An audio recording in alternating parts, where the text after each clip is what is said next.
దేవునికి స్తోత్రం. ఈ దిన మహోన్నతుడైన దేవదేవుడైన యెహోవా శుభవాగ్దానం. నిన్ను ఏమాత్రము విడువను, నిన్ను ఎన్నడూనూ ఎడబాయను. హెబ్రీయులకు రాసిన పత్రిక 13వ అధ్యాయం 5వ వచనం.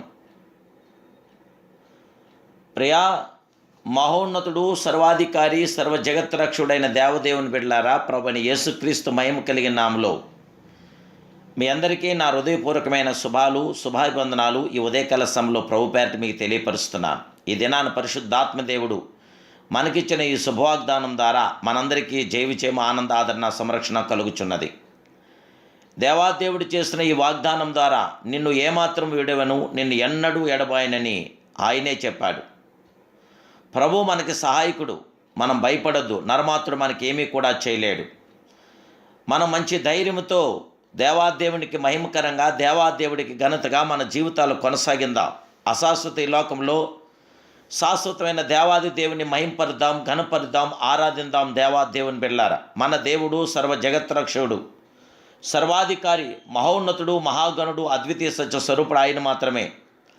మనం ధైర్యం తెచ్చుకుంటకు ప్రభు దయచేసిన వాగ్దానం తోడ్పడుచున్నది. మనలను బలపరచు వాగ్దానాలు బట్టి మనం ధైర్యం పొందుకుంటున్నాం.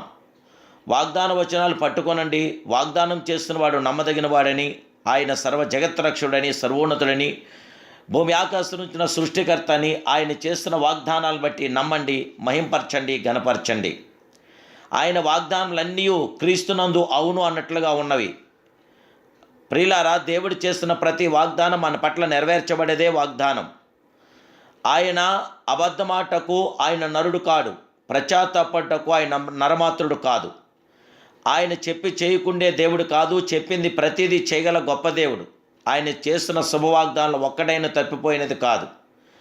ప్రతి సమస్య నుండి, పోరాటం నుండి మిమ్మల్ని విడిపించడకు శక్తిగల వాగ్దానం బైబిల్ గ్రంథంలో గుర్తించండి. వాగ్దానం మీరు పట్టుకున్నప్పుడు అవి మీ ఆత్మకు లంగర్వలే ఉండాలి. భూమి ఆకాశం గతించును కానీ ప్రభు మాటలు ఎంతడూ గతించవు, ఎంత మాత్రము గతించవు దేవుని బిడ్డలారా. ఎందుకంటే జీవము గల దేవుడి మాటలు. ఆయనను శోధించడానికి వచ్చిన అపవాది క్రీస్తు తన సొంత మాటలతో ఎదిరించలేదు. కొంతమంది దూషించినట్లు ఆయన దూషణ మాటలు పలుకలేదు. ఆయన దేవుని వాక్యమును ఆత్మఖడ్గము చేపట్టి, అది రెండంచెల వాడిగల ఖడ్గము. దానితో సాతాను ఎదిరించగా వాడు పారిపోయాడు. దేవుని బిడ్డలారా, మీరు మీ శత్రువును తరిమెదరు, వారు మీ ఎదుట ఖడ్గం చేత పడిదరు. లేవీకాండం 26వ అధ్యాయం 7వ వచనం నుంచి మనం చూస్తే ఇటు గొప్ప సత్యాలు మనం చూడగలుగుతున్నాం. శత్రువులు పడిపోవటకు సిద్ధంగా ఉన్నారు, కానీ మీ చేతిలో ఆత్మఖడ్గం ఉండాలి. దేవుని వాక్యమనే ఆత్మఖడ్గం మీ నోట ఉండాలి, మీ చేతిలో ఉండాలి, మీ జీవితంలో ఉండాలి. హృదయమందు విశ్వాసము, ధైర్యం ఉండాలి. దేవుని బిడ్డలారా, దేవదేవుడు చేస్తున్న వాగ్దానాల ద్వారా మనం జయం పొందగలదు. వాగ్దానాలతో కూడా దేవుని ప్రసన్నత దిగుచున్నది. గనుక మీరు ధైర్యం తెచ్చుకొనండి. పురుగు వంటి యాకోబు, భయపడకు, నేను నీకు సహాయం చేయుచున్నాను, నీ కుడి చేతిని పట్టుకొనిచున్నానని ఆ మహిమాస్వరూపుడు, మహోన్నతుడు, సర్వోన్నతుడు అభయం ఇచ్చున్నాడు. దేవుని బిడ్డలారా, నేడు మీకును నాకును దేవదేవుడు వాగ్దానం చేశాడు, అభయం ఇచ్చున్నాడు. దేవుడు చేసిన ప్రతి వాగ్దానం మన పట్ల నెరవేర్చబడుతుంది. ఇదిగో నేను యుగ సమాప్తి వరకు సదాకాలం మీతో కూడా ఉన్నాను అని మహిమాన్వితుడు తెలియపరుస్తున్నాడు. ఎల్లప్పుడూ యెహోవా యందు తన గురి నిలిపి నా దావీదు ఏమాత్రం కూడా కదల్చబడలేదు.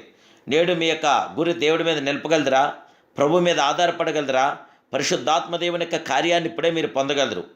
దావీదు అంటండి, సహాయం వల్ల నేను సైన్యమును జయించును, నా దేవుని సహాయం వల్ల ప్రాకారం దాటుతున్నట్టున్నాడు. నాతో యుద్ధం చేయుటకు దండు దిగినను నా హృదయం భయపడదు, నా మీదకు యుద్ధం రేగినను దీనిలో నేను ధైర్యం విడువనట్టున్నాడు. కీర్తన గ్రంథం 27వ అధ్యాయం 3వ వచనంలో. పర్వతములు తొలగిపోయినను, మెట్టలు తత్తిరులను ఆయన కృప మళ్ళీ విడిచిపోదు. దేవుని బిడ్డలారా, ఎంత చక్కటి వాగ్దానాలు పరిశుద్ధాత్మ దేవుడు మన కొరకు చేశాడు. వాగ్దానాలను బట్టి ధైర్యం తెచ్చుకోనండి. దేవుని వాగ్దాన వచనాలు మీలో ధైర్యంగా పుట్టిస్తున్నవి. అంతేకాదు, మీ సమస్యల యావత్తును జయించుటకు, మీ చిక్కుల నుండి విడుదల పొందుటకును మీకు తోడ్పడుచున్నది. దేవదేవుని బిడ్డలారా, శత్రు బలవంతుడి మీద మీరు జయం పొందాలి. సాతాను శక్తులు లయపరచబడాలి. అంధకార శక్తులకి అనంతకాల నాశనం కావాలి. దేవదేవుని బిడ్డలారా, ప్రభు నామను బట్టి మీ చేతులెత్తి ఆయన ప్రార్థించండి, స్తుతించండి, ఘనపరచండి, ఆరాధించండి. సర్వోన్నతుడ యొక్క దేవదేవుని యొక్క శాశ్వత కృప నిరంతరం మీతో నిల్చుండుగాక. ప్రార్థన. మహాపరిశుద్ధుడు, మహోన్నతుడు, సర్వోన్నతుడు, సర్వలోకనాథుడైన పరమ తండ్రి, ఈ ఉదయకాల సమయంలో మీరు మమ్మల్ని ప్రేమించి మమ్మల్ని ఇష్టపడి మీరు మాకు ఇచ్చిన ఈ శుభవాగ్దాన్ని బట్టి మీకు స్తోత్రాలు వందనాలు తెలియజేస్తున్నాం న్యాయమూర్తి. మీరు ఎంతైనా నమ్మదగిన దేవుడు. మీరు చేస్తున్న వాగ్దానం నెరవేర్పు మా జీవితంలో జరిగించి నిన్ను విడువను, ఏమాత్రం విడువనని మీరు మాటసెలవిచ్చారు గనక, ఎన్నడూ ఎడబాయనన్నారు గనక, దేవా మమ్మల్ని ఇడువని దేవుడు, నైనా ఎడబాయన దేవుడు, ఇంతటి మహామహుడు మాతో ఉన్నావు గనక మా జీవితాల్లో జయ విజయం దయ, శత్రు బలవంతులు మాకు విజయాన్ని దయచేసి శాంతియుతం విజయవంతన ప్రతి ఆత్మకార్యం మీ బిడ్డలను మా పట్ల జరిగించి మాకందరికీ జయ విజయం అనుగ్రహించమని నా ప్రభును రక్షకుడు పరిశుద్ధుడని యేసు నామములో సమాధానంతో నింపి పరిశుద్ధాత్మ మీ కార్యాన్ని మా పట్ల జరిగించమని అడుగుచున్నాను పరమ తండ్రి. Amen, amen, amen. May God bless you.